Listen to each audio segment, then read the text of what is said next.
Un símbolo que en la mecánica, en la botánica es muy común, que es el injerto. Cuando uno injerta, sobre todo en los árboles frutales, uno injerta una rama que está dando poco fruto en un tronco que está dando buen fruto, que tiene buena savia, y entonces al hacer el injerto esa rama queda pegada al tronco, en Brasil dicen el pie, o pé de la planta, y empieza a fructificar frutos mejores porque está subiendo esa savia fuerte del tronco y empieza a producir cosas que sola no produciría, pero con esa savia fuerte del tronco produce. Eso que pasa en la botánica podemos sacar una lección para nuestra vida espiritual, en que nosotros debemos estar siempre injertos en Dios. ¿Cómo se hace el injerto en Dios? O sea, estar bien unidos a Dios, que la savia de Dios, que la gracia santificante corra abundante en nuestra alma. Bueno, el primer paso para eso es el bautismo. En el bautismo, como decía San Pablo, uno muere a la vida anterior, a la vida del pecado original. Si es una persona adulta, bueno, a toda la vida que llevó antes del bautismo, y antiguamente se hacía el bautismo por inmersión, y en el Oriente todavía existen restos arqueológicos de lo que era la forma del bautismo. Era como se podría decir, como una bañera grande que en los extremos tenían unos escalones. Y entonces el catecúmeno bajaba, estaba llena de agua, alta, o sea, llegaba como a la cabeza del catecúmeno, iba bajando. Cuando llegaba al fondo de la bañera, él levantaba las manos y en una mano la tenía el sacerdote y la otra mano el padrino. Y ahí se sumergía en la cabeza 3 veces, en el nombre del Padre y del Hijo y del Espíritu Santo. Y después salía por la otra extremidad de esa piscina y salía a la vida nueva, a la vida ya bautizada, a la vida de la gracia de Dios que estaba infundida en esa persona. Ahora, la persona entra en la vida de la gracia y ahí, con la gracia de Dios, comienza a tener los hábitos, las costumbres, las formas de ser, las formas de pensar propias de la fe, propias de la verdadera fe, propias del catecismo, ¿no? Si es una persona mayor, bueno, si es un niño, él entrará luego en el catecismo. Los padres se comprometen en el bautismo los padrinos también, para citar al padrino, por si fallan los padres, el padrino tiene que hacer las veces de padre en esa línea de que la persona, el catecúmeno, siga las leyes de la iglesia, siga las costumbres de la iglesia, los mandamientos, etc. Y así la persona se va injertando en Dios, en Jesús, en la iglesia, y va tomando de la iglesia esa savia santificante que lo va santificando cada día más. Ahora, la persona ya madura siempre va a optar o por seguir injertada en la iglesia, en la fe, en Dios, en la Virgen, o injertarse en el mundo y abandonar todos esos frutos que la gracia santificante hizo en su alma. En este Evangelio, en la primera parte, vemos cómo es la vida injertada en Jesús, en Cristo. Dice, Jesús dijo a sus apóstoles, el que ama a su padre y a su madre más que a mí, no es digno de mí. El que ama a su hijo o a su hija más que a mí, no es digno de mí. El que no toma su cruz y me sigue, no es digno de mí. O sea, a primera vista voy a decir, bueno, pero Jesús entonces está en contra de la familia. Y San Agustín comenta muy bien, no, si estuviese en contra de la familia diría, el que ama a su madre y a su padre no es digno de mí. O sea, acá, el que ama a su padre y a su madre más que a mí, o sea, más que a Dios, no es digno de mí. O sea, que no está siguiendo el injerto de la fe, el injerto de la gracia. Entonces vemos cómo si toda la vida existieron familias católicas que educaron a sus hijos en la fe, y cuando los hijos quisieron entrar en la vocación religiosa, alentaron a sus hijos en esa vocación. Por ejemplo, el ejemplo más típico, más conocido, son los padres de Santa Teresita, Louis Martin y Célie Martin, que las 5 hijas fueron religiosas, de las cuales una de Santa Teresita del Niño Jesús. Ellos alentaron la vocación de las hijas. Al revés fue, por ejemplo, el padre de San Francisco de Asís. Él era comerciante y quería que San Francisco siguiese el comercio de las telas, y San Francisco daba muchas limosnas, para el padre malgastaba el dinero, entonces el padre lo deshereda completamente.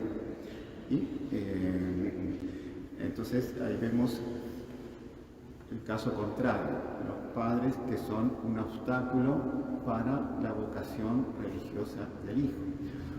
Otras veces los padres, como Santa Mónica, es la que reza continuamente por la conversión del hijo de San Agustín, y al final, después de muchos años, casi como 15 años de rezar y de muchas lágrimas, San Agustín se convierte y deja toda la vida de pecado y es el gran San Agustín, una de las luces mayores de la Iglesia. Entonces, siempre a lo largo de nuestra vida vamos a estar optando por el injerto bueno, el injerto de la fe, de la Iglesia, de la gracia de Dios, y el injerto del mundo, del pecado, del demonio y del mundo, el demonio y la carne. Lo mismo Jesús acá dice, el que no toma su cruz y me sigue no es digno de mí. O sea, la cruz es para enfrentar el sufrimiento y ofrecer ese sufrimiento en reparación por los pecados de uno, por la glorificación de Dios, de Jesús, de la Virgen, por la conversión de los pecadores, por 1000 intenciones que uno puede ofrecer el sufrimiento, que es la moneda. El fundador nuestro, el doctor Peña Correa Oliveira, es la moneda de oro que nosotros podemos ofrecer por una persona, es ofrecer sacrificios. La moneda de plata es la oración y la vida activa, o sea, de ayudar a tal o cual persona. Pero el dolor, el sufrimiento es lo que más compra las almas, compra la conversión de los pecadores. Luego, cuando dice, el que encuentre su vida, la perderá. El que pierda su vida por mí, la encontrará. Bueno, acá uno diría, entonces Jesús también está contra la vida, ¿no? Acá son 2 vidas, la vida espiritual y la vida terrenal. Quien pone por encima de la vida espiritual la vida del mundo, ahí va a perder la vida espiritual, que es lo principal, que es la eternidad a la cual nosotros estamos llamados, que es ganar el cielo. Y si optamos por la vida terrenal, vamos a perder la vida espiritual y vamos a a irnos al infierno, que es eterno, y que por lo tanto no es un buen negocio cambiar el injerto de la fe por el injerto del mundo. Y así después sigue: el que recibe a un profeta por ser profeta tendrá la recompensa de un profeta. Acá es el que admira a un profeta tendrá la recompensa de un profeta. Entonces, por ejemplo, en la primera lectura, esa señora rica, ese matrimonio rico que alojaba a Eliseo, ¿no? Ella obtenía gracias, obtenía bendiciones para su familia con la visita del profeta Eliseo a su familia, y quiere atenderlo bien y que pase siempre por su casa. Y ella no solo gana las gracias de la visita del profeta Eliseo, sino que también gana un hijo que tanto quería, y que en esa época no tener hijos era visto como un castigo de Dios, porque no iba a estar en la genealogía del Mesías que todos esperaban. Entonces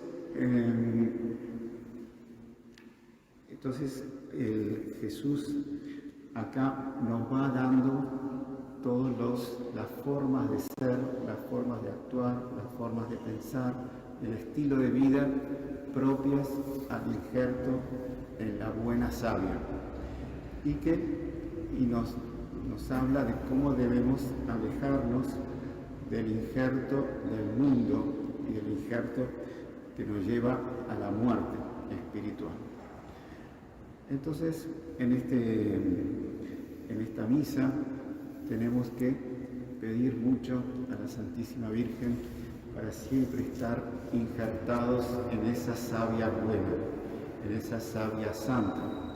Para eso, lo fundamental es, la oración continua, fervorosa, entusiasmada.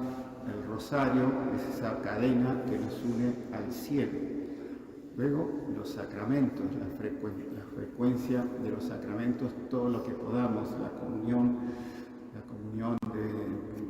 si es posible todos los días, la confesión habitualmente.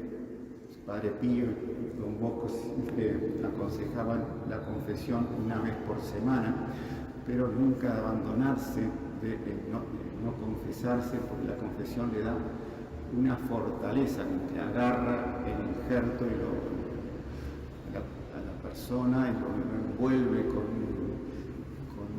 se podría decir, con un trapo así, para que no salga de la savia buena.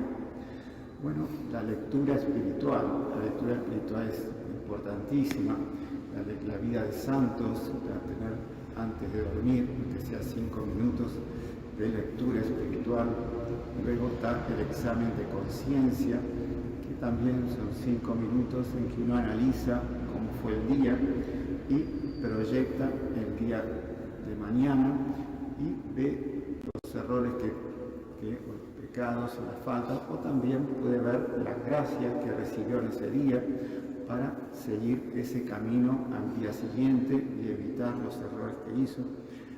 Son todas cosas que la Iglesia nos pone para vivir injertados en Cristo, que nuestra vida sea un injerto en Cristo cada vez más fuerte, cada vez más unido, cada vez más poderoso. Entonces, pidamos a la Santísima Virgen, que fue el corazón más unido a Cristo, que, como dice San Juan Eudes, es un mismo corazón de Jesús y de María. Es la carne de Cristo, es la carne de María. Entonces, ser una sola carne con Jesús y no querer otra cosa que, como dice San Ignacio, estar en esta vida para conocer, amar y servir a Dios y luego darle gloria en el cielo. Pidamos esto a través de la Santísima Virgen, y acá ahora tenemos el beato, siempre estuvo el corazón del beato Jacinto Vera. También pidamos a Monseñor Jacinto Vera que nos ayude, que también él estuvo en este mismo ambiente, en este mismo país, y tuvo que luchar contra los defectos del país, y que también tengamos esa fortaleza para no dejarnos llevar por el mundo, el demonio y la carne. Ave María Purísima.